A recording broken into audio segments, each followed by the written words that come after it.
Hello दोस्तों, स्वागत है आपका अपने YouTube channel farmer books reader में। आज हम बात करने वाले हैं दुनिया की सबसे प्रसिद्ध किताब रिच डैड पुअर डैड के बारे में, जो लिखी गई है रॉबर्ट टी कियोसाकी द्वारा। इसमें बताया गया है पैसों के बारे में अमीर लोग अपने बच्चों को ऐसा क्या सिखाते हैं जो गरीब और मध्यम वर्ग के माता पिता नहीं सिखाते। यह पुस्तक सभी माता पिताओं को समर्पित है, क्योंकि वही बच्चे के सबसे महत्वपूर्ण शिक्षक होते हैं। इसकी बहुत ज़रूरत है। क्या स्कूल बच्चों को असली ज़िंदगी के लिए तैयार करता है? मेरे मम्मी डैडी कहते थे, मेहनत से पढ़ो और अच्छे नंबर लाओ, क्योंकि ऐसा करोगे तो एक अच्छी तनख्वाह वाली नौकरी मिल जाएगी। उनके जीवन का लक्ष्य यही था कि मेरी बड़ी बहन और मेरी कॉलेज की शिक्षा पूरी हो जाए। उनका मानना था कि अगर कॉलेज की शिक्षा पूरी हो गई तो हम जिंदगी में ज़्यादा कामयाब हो सकेंगे। जब मैंने 1976 में अपना डिप्लोमा हासिल किया, मैं फ्लोरिडा स्टेट यूनिवर्सिटी में अकाउंटिंग में ऑनर्स के साथ ग्रेजुएट हुई और अपनी कक्षा में काफ़ी ऊंचे स्थान पर रही, तो मेरे मम्मी डैडी का लक्ष्य पूरा हो गया था। यह उनकी ज़िंदगी की सबसे बड़ी उपलब्धि थी। मास्टर प्लान के हिसाब से मुझे एक बिग 8 अकाउंटिंग फर्म में नौकरी मिल गई। अब मुझे उम्मीद थी एक लंबे करियर और कम उम्र में रिटायरमेंट की। मेरे पति माइकल भी इसी रास्ते पर चले थे। हम दोनों ही बहुत मेहनती परिवारों से आए थे, जो बहुत अमीर नहीं थे। माइकल ने ऑनर्स के साथ ग्रेजुएशन किया था, एक बार नहीं बल्कि दो बार। पहली बार इंजीनियरिंग के रूप में और फिर लॉ स्कूल से। उन्हें जल्दी ही पेटेंट लॉ में विशेषज्ञता रखने वाली वाशिंगटन डीसी की एक मानी हुई लॉ फर्म में नौकरी मिल गई और इस तरह उनका भविष्य भी सुनहरा लग रहा था। उनके करियर का नक्शा साफ था और यह बात तय थी कि वह अब जल्दी ही रिटायर हो सकते थे।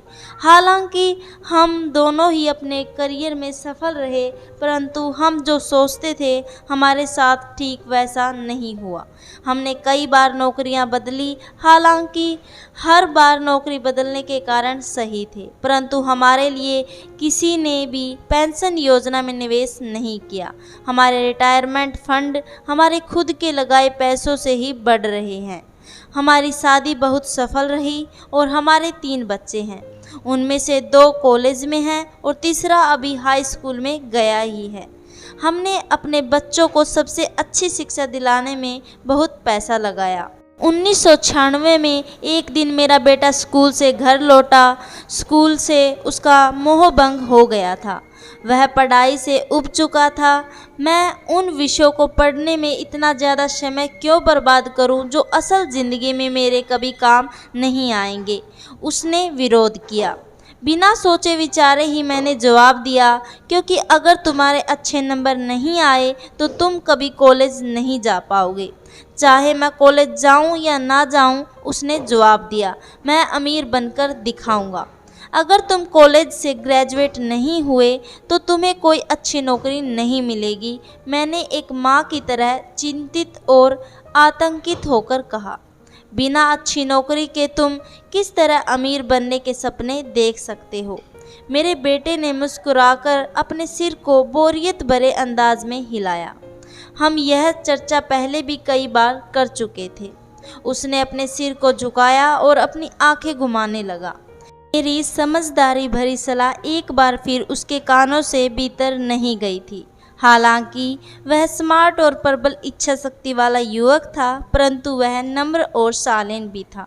मम्मी, उसने बोलना शुरू किया और भाषण सुनने की बारी अब मेरी थी। समय के साथ चलिए, अपने चारों तरफ देखिए। सबसे अमीर लोग अपनी शिक्षा के कारण इतने अमीर नहीं बने हैं। माइकल जॉर्डन और मैडोना को देखिए, यहाँ तक कि बीच में ही हार्वर्ड छोड़ देने वाले बिल गेट्स ने माइक्रोसॉफ्ट कायम किया। आज वे अमेरिका के सबसे अमीर व्यक्ति हैं और अभी उनकी उम्र भी 30 से 40 के बीच ही है। और उस बेसबॉल पिक्चर के बारे में तो आपने सुना ही होगा, जो हर साल $40 लाख से ज़्यादा कमाता है, जबकि उस पर दिमागी तौर पर कमज़ोर होने का लेबल लग चुका है। हम दोनों काफ़ी समय तक चुप रहे। अब मुझे यह समझ आने लगा था कि मैं अपने बच्चे को वही सलाह दे रही थी जो मेरे माता पिता ने मुझे दी थी। हमारे चारों तरफ की दुनिया बदल रही थी, परंतु हमारी सलाह नहीं बदली थी। अच्छी शिक्षा और अच्छे ग्रेड हासिल करना अब सफलता की गारंटी नहीं रहे थे, और हमारे बच्चों के अलावा यह बात किसी के समझ में नहीं आई थी। मम्मी, उसने आगे कहा, मैं डैडी और आपकी तरह कड़ी मेहनत नहीं करना चाहता। आपको काफ़ी पैसा मिलता है और हम एक शानदार मकान में रहते हैं, इसमें बहुत से कीमती सामान हैं। अगर मैं आपकी सलाह मानूंगा तो मेरा हाल भी आपकी तरह ही होगा। मुझे भी ज़्यादा मेहनत करनी पड़ेगी ताकि मैं ज़्यादा टैक्स भर सकूं और कर्ज में डूब जाऊं। वैसे भी आज की दुनिया में नौकरी की सुरक्षा बची नहीं है। मैं यह जानता हूं कि छोटे और सही आकार की फर्म कैसी होती है। मैं यह भी जानता हूं कि आज के दौर में कॉलेज के स्नातकों को कम तनख्वाह मिलती है, जबकि आपके ज़माने में उन्हें ज़्यादा तनख्वाह मिला करती थी। डॉक्टरों को देखिए, वे अब उतना पैसा नहीं कमाते जितना पहले कभी कमाया करते थे। मैं जानता हूं कि मैं रिटायरमेंट के लिए सामाजिक सुरक्षा या कंपनी पेंशन पर भरोसा नहीं कर सकता। अपने सवालों के मुझे नए जवाब चाहिए। वह सही था, उसे नए जवाब चाहिए थे और मुझे भी। मेरे माता पिता की सलाह उन लोगों के लिए सही हो सकती थी जो 1945 के पहले पैदा हुए थे, पर यह उन लोगों के लिए विनाशकारी साबित हो सकती थी जिन्होंने तेज़ी से बदल रही दुनिया में जन्म लिया था। अब मैं अपने बच्चों से यह सीधी सी बात नहीं कह सकती थी, स्कूल जाओ, अच्छे ग्रेड हासिल करो और किसी सुरक्षित नौकरी की तलाश करो। मैं जानती थी कि मुझे अपने बच्चों की शिक्षा को सही दिशा देने के लिए नए तरीकों की खोज करनी होगी। एक माँ और एक अकाउंटेंट होने के नाते मैं इस बात से परेशान थी कि स्कूल में बच्चों को धन संबंधी शिक्षा या वित्तीय शिक्षा नहीं दी जाती। हाई स्कूल ख़त्म होने से पहले ही आज के युवाओं के पास अपना क्रेडिट कार्ड होता है। यह बात अलग है कि उन्होंने कभी धन संबंधी पाठ्यक्रम में भाग नहीं लिया होता है और उन्हें यह भी नहीं पता होता है कि इसे किस तरह निवेश किया जाता है। इस बात का ज्ञान तो दूर की बात है कि क्रेडिट कार्ड पर चक्रवृद्धि ब्याज की गणना किस तरह की जाती है। इसे आसान भाषा में कहें तो उन्हें धन संबंधी शिक्षा नहीं मिलती और यह ज्ञान भी नहीं होता कि पैसा किस तरह काम करता है। इस तरह वे उस दुनिया का सामना करने के लिए कभी तैयार नहीं हो पाते तो उनका इंतज़ार कर रही है। एक ऐसी दुनिया जिसमें बचत से ज़्यादा खर्च को महत्व दिया जाता है। जब मेरा सबसे बड़ा बेटा कॉलेज के शुरुआती दिनों में अपने क्रेडिट कार्ड को लेकर कर्ज में डूब गया तो मैंने उसके क्रेडिट कार्ड को नष्ट करने में उसकी मदद की। साथ ही मैं ऐसी तरकीब भी खोजने लगी जिससे मेरे बच्चों में पैसे की समझ आ सके। पिछले साल एक दिन मेरे पति ने मुझे अपने ऑफिस से फ़ोन किया। मेरे सामने एक सज्जन बैठे हैं और मुझे लगता है कि तुम उससे मिलना चाहोगी। उन्होंने कहा। उनका नाम रॉबर्ट कियोसाकी है। वे एक व्यवसायी और निवेशक हैं तथा वे एक शैक्षणिक उत्पाद का पेटेंट करवाना चाहते हैं। मुझे लगता है कि तुम इसी चीज़ की तलाश कर रही थी जिसकी मुझे तलाश थी। मेरे पति माइक रॉबर्ट कियोसाकी द्वारा बनाए गए शैक्षणिक उत्पाद कैश फ्लो से इतने प्रभावित थे कि उन्होंने इसके प्रशिक्षण में हमें बुलवा लिया। यह एक शैक्षणिक खेल था, इसलिए मैंने स्थानीय विश्वविद्यालय में पढ़ रही अपनी 19 वर्षीय बेटी से भी पूछा कि क्या वह मेरे साथ चलेगी। वह तैयार हो गई।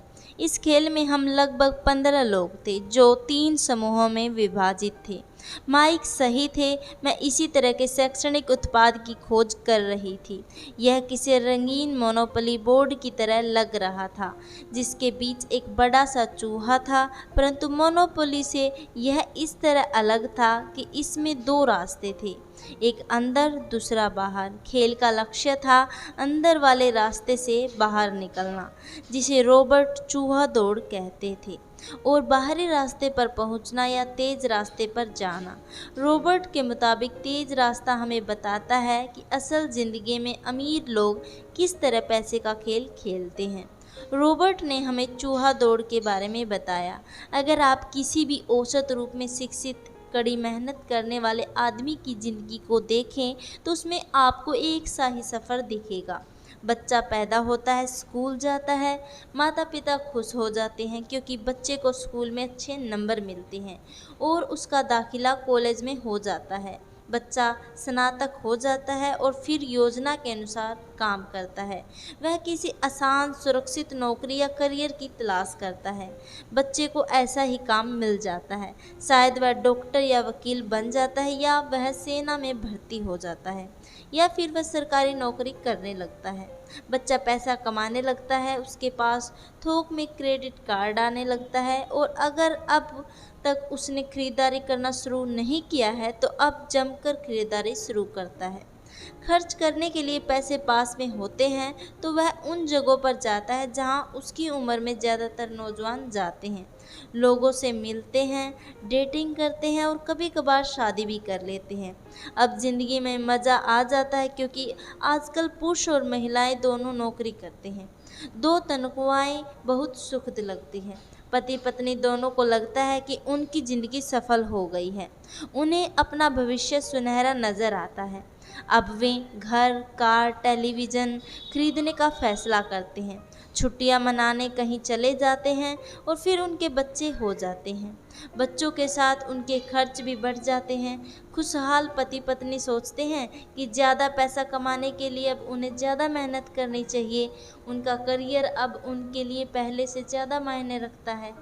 वे अपने काम में ज़्यादा मेहनत करने लगते हैं ताकि उन्हें प्रमोशन मिल जाए या उनकी तनख्वाह बढ़ जाए।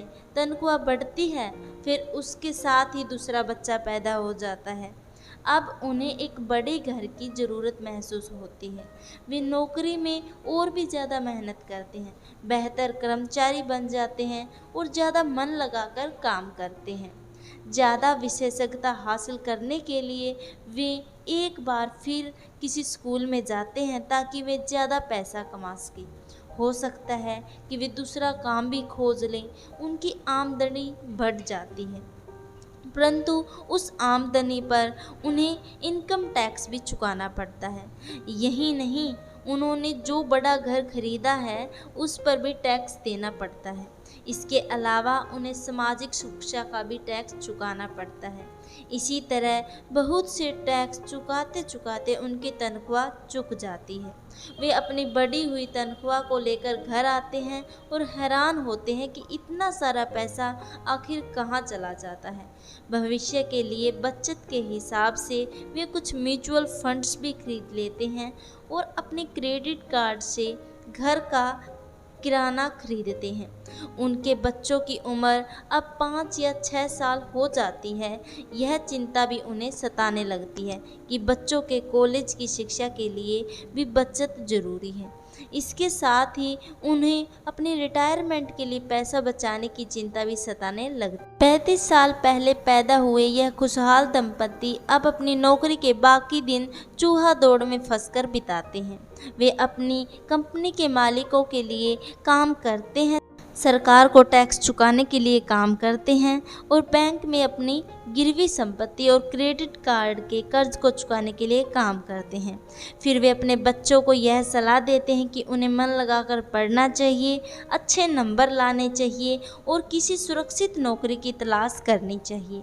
वे पैसे के बारे में कुछ भी नहीं सीखते, इसलिए वे जिंदगी भर कड़ी मेहनत करते रहते हैं। यह प्रक्रिया पीढ़ी दर पीढ़ी चलती रहती है। इसे चूहा दौड़ कहते हैं। चूहा दौड़ से निकलने का एक ही तरीका है और वह तरीका अकाउंट्स और इन्वेस्टमेंट दोनों क्षेत्रों में निपुण होना है। दिक्कत यह है कि इन दोनों ही विषयों को बोरिंग और कठिन माना जाता है। मैं खुद एक CPA हूँ और मैंने बिग 8 अकाउंटिंग फर्म के लिए काम किया है। मुझे यह देखकर ताज्जुब हुआ कि रॉबर्ट ने इन दोनों बोरिंग और कठिन विषयों को सीखना कितना रोचक, सरल और रोमांचक बना दिया था। सीखने की प्रक्रिया इतनी अच्छी तरह छुपा ली गई थी कि जब हम चूहा दौड़ से बाहर निकलने के लिए जी जान लगा रहे थे तो हमने यह ध्यान ही नहीं दिया कि हम कुछ सीख रहे थे। शुरू में तो हम एक नए शैक्षणिक खेल का प्रशिक्षण कर रहे थे, परंतु जल्द ही इस खेल में मुझे और मेरी बेटी को मज़ा आने लगा।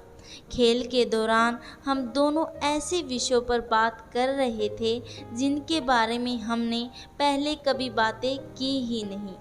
एक लेखापाल होने के कारण इनकम स्टेटमेंट और बैलेंस शीट से जुड़ा खेल खेलने में मुझे कोई परेशानी नहीं हुई। मैंने खेल के नियम और इसकी बारीकियां समझाने में अपनी बेटी और दूसरे लोगों की मदद भी की। उस रोज़ मैं चूहा दौड़ में सबसे पहले बाहर निकली और केवल मैं ही बाहर निकल पाई। बाहर निकलने में मुझे 50 मिनट का समय लगा, हालांकि खेल लगभग 3 घंटे तक चला। मेरी टेबल पर एक बैंकर बैठा था, इसके अलावा एक व्यवसायी था और एक कंप्यूटर प्रोग्रामर भी था। मुझे यह देखकर बहुत हैरत हुई कि इन लोगों को अकाउंटिंग या इन्वेस्टमेंट के बारे में कितनी कम जानकारी है, जबकि ये विषय उनकी ज़िंदगी में कितनी ज़्यादा अहमियत रखते हैं। मेरे मन में यह सवाल उठा कि वे असल ज़िंदगी में अपने पैसे धेले के कारोबार को कैसे संभालते होंगे। मैं यह समझ सकती थी कि मेरी 19 साल की बेटी क्यों नहीं समझ सकती, पर ये लोग तो उससे दुगनी उम्र के थे, उन्हें ये बातें समझ में आनी चाहिए थी। चूहा दौड़ से बाहर निकलने के बाद मैं 2 घंटे तक अपनी बेटी और इन शिक्षित अमीर वयस्कों को पासा फेंकते और अपना बाजार फैलाते देखती रही। हालांकि मैं खुश थी कि वे लोग कुछ नया सीख रहे थे, लेकिन मैं इस बात से बहुत परेशान और विचलित भी थी कि वयस्क लोग सामान्य अकाउंटिंग और इन्वेस्टमेंट के मूलभूत बिंदुओं के बारे में कितना कम जानते थे। उन्हें अपने इनकम स्टेटमेंट और अपनी बैलेंस शीट के आपसी संबंध को समझने में बहुत समय लगा। अपनी संपत्ति खरीदने और बेचते समय उन्हें ध्यान ही नहीं रहा कि हर सौदे से उनकी महीने की आमदनी पर असर पड़ रहा है। मैंने सोचा असल ज़िंदगी में ऐसे करोड़ों लोग होंगे जो पैसे के लिए सिर्फ इसलिए परेशान हो रहे हैं क्योंकि उन्होंने ये दोनों विषय कभी पढ़े ही नहीं। मैंने मन में सोचा, भगवान का शुक्र है कि हमें मज़ा आ रहा है और हमारा लक्ष्य खेल में जीतना है। जब खेल ख़त्म हो गया तो रॉबर्ट ने हमें 15 मिनट तक कैश फ्लो पर चर्चा करने और इसकी समीक्षा करने के लिए कहा। मेरी टेबल पर बैठा व्यवसायी खुश नहीं था, उसे खेल पसंद नहीं आया था। मुझे यह सब जानने की कोई ज़रूरत नहीं है, उसने ज़ोर से कहा। मेरे पास इन सब के लिए अकाउंटेंट, बैंकर और वकील है जिन्हें यह सब मालूम है। रॉबर्ट का जवाब था, क्या आपने गौर किया कि ऐसे बहुत से अकाउंटेंट हैं जो अमीर नहीं हैं, और यही हाल बैंकर्स, वकीलों, स्टॉक ब्रोकर्स और रियल एस्टेट ब्रोकर्स का भी है। वे बहुत कुछ जानते हैं और प्राय वे लोग स्मार्ट होते हैं, परंतु उनमें से ज़्यादातर अमीर नहीं होते। चूँकि हमारे स्कूल हमें वह सब नहीं सिखाते जो अमीर लोग जानते हैं, इसलिए हम इन लोगों से सलाह लेते हैं। परंतु एक दिन जब आप किसी हाईवे पर कार से जाते हैं, अब ट्रैफिक जाम में फंस गए हैं, आप बाहर निकलने के लिए छटपटाते हैं। जब आप अपनी दाईं तरफ देखते हैं तो वहां आप देखते हैं कि आपका अकाउंटेंट भी उसी ट्रैफिक में जाम के अंदर फंसा हुआ है। फिर आप अपनी बाईं तरफ देखते हैं और आपको वहां अपना बैंकर भी उसी हाल में नज़र आता है। इससे आपको हालात का अंदाज़ा हो जाएगा। कंप्यूटर प्रोग्रामर भी इस खेल से प्रभावित नहीं हुआ था। यह सीखने के लिए मैं सॉफ्टवेयर खरीद सकता हूँ, बैंकर जरूर प्रभावित हुआ था। मैंने स्कूल में अकाउंटिंग सीखी थी, परंतु मैं अब तक यह नहीं समझ पाया था कि इसे असल ज़िंदगी में किस तरह काम में लाया जाए। अब मैं समझ गया हूँ, मुझे चूहा दौड़ से बाहर निकलने के लिए खुद को तैयार करने की ज़रूरत है। परंतु मेरी पुत्री के विचारों से मैं सबसे ज़्यादा रोमांचित हुई। उसने कहा, मुझे सीखने में बड़ा मज़ा आया। मैंने इस बारे में बहुत कुछ सीखा कि पैसा असली ज़िंदगी में किस तरह काम आता है और इसका निवेश किस तरह करना चाहिए। फिर उसने आगे कहा, अब मैं जानती हूँ कि मैं अपने काम करने के लिए किस तरह का व्यवसाय चुनूँ, और यह व्यवसाय चुनने का कारण नौकरी की सुरक्षा, उससे मिलने वाले फ़ायदे या तनख्वाह नहीं होंगे। अगर मैं इस खेल में सिखाई जाने वाली बातें सीख जाती हूँ तो मैं कुछ भी करने के लिए आज़ाद हूँ, और वह सीखने के लिए आज़ाद हूँ जो मेरा दिल चाहता है। अभी तक मुझे उस चीज़ को सीखना पड़ता था जिससे मुझे नौकरी पाने में मदद मिले। अगर मैं यह खेल सीख जाती हूँ तो मुझे नौकरी की सुरक्षा और सामाजिक सुरक्षा की ज़्यादा चिंता नहीं होगी, जैसा कि मेरी बहुत सी सहेलियाँ होती हैं। खेल खत्म होने के बाद मुझे रॉबर्ट से बात करने के लिए ज़्यादा समय नहीं मिला। हमने उनकी योजना पर आगे बात करने के लिए बाद में मिलने का फैसला किया। इतना तो मैं जानती थी कि इस खेल के बहाने रॉबर्ट यह चाहते थे कि लोगों में पैसे की बेहतर समझ विकसित हो जाए। यही कारण था कि मैं उनकी योजनाओं के बारे में ज़्यादा जानने के लिए उत्सुक थी। मेरे पति और मैंने रॉबर्ट और उनकी पत्नी के साथ अगले हफ्ते डिनर मीटिंग रख ली। हालांकि यह हमारा पहला सामाजिक मेल जोल था, फिर भी हमें ऐसा महसूस हो रहा था जैसे हम एक दूसरे को बरसों से जानते हो। हमने पाया कि हम में बहुत सी बातें एक जैसी है। हमने बहुत से विषयों पर बातें की, खेलों, नाटकों और सामाजिक आर्थिक विषयों पर। हमने बदलती हुई दुनिया के बारे में भी बातें की। हमने इस मुद्दे पर बहुत समय तक विचार किया कि ज़्यादातर अमेरिकी कैसे अपने रिटायरमेंट के लिए बहुत कम पैसा बचा पाते हैं या बिल्कुल भी नहीं बचा पाते। हमने सामाजिक सुरक्षा और मेडिकेयर की लगभग दिवालिया हालत पर भी विचार किया। क्या हमारे बच्चों को 7.5 करोड़ वृद्ध लोगों के रिटायरमेंट के लिए टैक्स चुकाना होगा? हम हैरान थे कि लोग पेंशन योजना के भरोसे बैठकर कितना बड़ा खतरा मोल ले रहे हैं। रॉबर्ट की सबसे बड़ी चिंता यह थी कि अमीरों और गरीबों के बीच फासला लगातार बढ़ता जा रहा है। ऐसा न सिर्फ अमेरिका में हो रहा है बल्कि पूरी दुनिया में हो रहा है। रॉबर्ट स्व शिक्षित और स्वनिर्मित व्यवसायी थे। वे दुनिया भर में निवेश कर चुके थे और 47 वर्ष की उम्र में रिटायर होने में सफल हो गए थे। वे काम इसलिए कर रहे थे क्योंकि उन्हें भी चिंता थी जो मुझे अपने बच्चों को लेकर सता रही थी। वे जानते हैं कि दुनिया बदल चुकी है, परंतु इसके बावजूद शिक्षा पद्धति बिल्कुल नहीं बदली। रॉबर्ट के अनुसार बच्चे सालों तक दकियानूसी शिक्षा पद्धति में अपना समय गुजारते हैं और ऐसे विषय पढ़ते हैं जो उनके जीवन में कभी भी कहीं भी काम नहीं आने वाले, और वे ऐसी दुनिया के लिए तैयारी करते हैं जिसका अब नॉमिनेशन भी नहीं बचा। आज आप किसी भी बच्चे को जो सबसे खतरनाक सलाह दे सकते हैं वह यह है, स्कूल जाओ, अच्छे नंबर लाओ और कोई सुरक्षित नौकरी ढूंढो। उन्होंने कहा, यह पुरानी सलाह है और यह खराब सलाह है।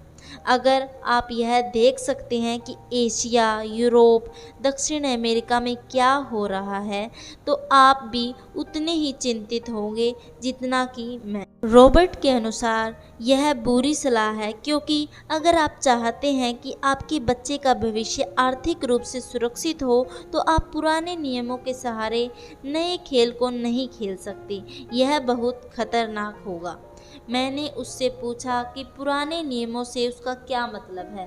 मेरी तरह के लोग अलग तरह के नियमों से खेलते हैं और आपकी तरह के लोग पुराने नियमों की लीक पर ही चलते रहते हैं।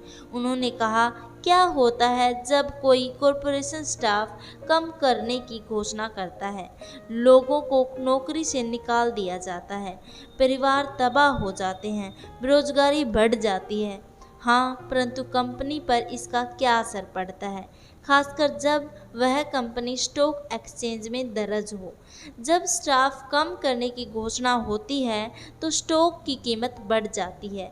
मैंने कहा, जब कंपनी तनख्वाह का खर्च कम करती है तो बाजार इस बात को पसंद करता है, ऐसा चाहे स्टाफ कम करके किया जाए या फिर कंप्यूटर के माध्यम से किया जाए। रॉबर्ट कर्मचारी और मालिक के बीच के फ़र्क को समझा रहे थे। यह फ़र्क था अपनी किस्मत पर खुद अपना नियंत्रण होना या फिर अपनी किस्मत पर किसी दूसरे का नियंत्रण होना। परंतु ज़्यादातर लोग यह नहीं समझ पाते कि ऐसा क्यों होता है। मैंने कहा, उन्हें लगता है कि यह ठीक नहीं है। उसका जवाब था, इसलिए तो बच्चों से यह कहना मूर्खता है, अच्छी शिक्षा प्राप्त करो। यह सोचना मूर्खता है कि स्कूलों में दी जाने वाली शिक्षा बच्चे उस दुनिया का सामना करने के लिए तैयार हो जाएंगे जिसमें वे कॉलेज के बाद पहुंचने वाले हैं। हर बच्चे को ज़्यादा शिक्षा की ज़रूरत है, एक अलग तरह की शिक्षा की, और उन्हें नए नियमों को जानने की भी ज़रूरत है, अलग तरह के नियमों को जानने की। धन के कुछ नियम होते हैं जिनमें अमीर लोग खेलते हैं और धन के कुछ और नियम होते हैं जिनमें बाकी 95% लोग खेलते हैं, और ये 95% लोग उन नियमों को अपने घर और स्कूल में सीखते हैं। इसलिए आजकल किसी बच्चे से यह कहना खतरनाक है, मन लगाकर पढ़ो और अच्छी नौकरी खोजो। आज बच्चों को अलग तरह की शिक्षा की ज़रूरत है, और आज की शिक्षा नीति उन्हें कुछ मूलभूत बातें नहीं सिखा पा रही। इस बात से कोई फ़र्क नहीं पड़ता कि क्लासरूम में कितने कंप्यूटर रखे हैं या स्कूल कितना पैसा खर्च कर रहे हैं। जब शिक्षा नीति में वह विषय नहीं है तो उसे किस तरह पढ़ाया जा सकता है? तो आप किस तरह किसी बच्चे को धन और उन सब चीज़ों के बारे में सिखा सकते हैं जिन पर हमने अभी विचार किया है? मैंने रॉबर्ट से पूछा, हम किस तरह इसे माता पिता के लिए आसान बना सकते हैं, खासकर तब जब उन्हें खुद ही इसकी समझ न हो। उन्होंने कहा, मैंने इस विषय पर एक पुस्तक लिखी है। वह पुस्तक कहाँ है? मेरे कंप्यूटर में। यह बरसों से वहीं बिखरी पड़ी है। मैं कभी कभार उसमें कुछ बातें जोड़ देता हूँ, परंतु मैं आज तक उसे कभी इकट्ठा नहीं कर पाया। मैंने इस पुस्तक को तब लिखना शुरू किया था जब मेरी पहली पुस्तक बेस्ट सेलर हो गई थी, परंतु मैं अभी तक अपनी नई पुस्तक को पूरा नहीं कर पाया हूँ। यह अभी भी खंडों में विभाजित है, और वह पुस्तक निश्चित रूप से खंडों में ही थी। उन बेतरतीब खंडों को पढ़ने के बाद मैंने यह फैसला किया कि पुस्तक निश्चित रूप से बेहतरीन थी और समाज में इसकी बहुत ज़रूरत थी, खासकर ऐसे समय में जब दुनिया तेज़ी से बदल रही थी। हम दोनों तत्काल इस निर्णय पर पहुँचे कि मैं रॉबर्ट की पुस्तक में सह लेखक बन पाऊँ। मैंने उनसे पूछा कि उनके विचार से किसी बच्चे को कितनी वित्तीय शिक्षा की ज़रूरत होती है। उन्होंने कहा कि यह बच्चे पर निर्भर करता है। अपने बचपन में ही उन्होंने यह जान लिया था कि वे अमीर बनना चाहते थे, और उन्हें एक ऐसे पिता स्वरूप व्यक्ति मिल गए थे जो अमीर थे और जो उनका मार्गदर्शन करने के इच्छुक भी थे।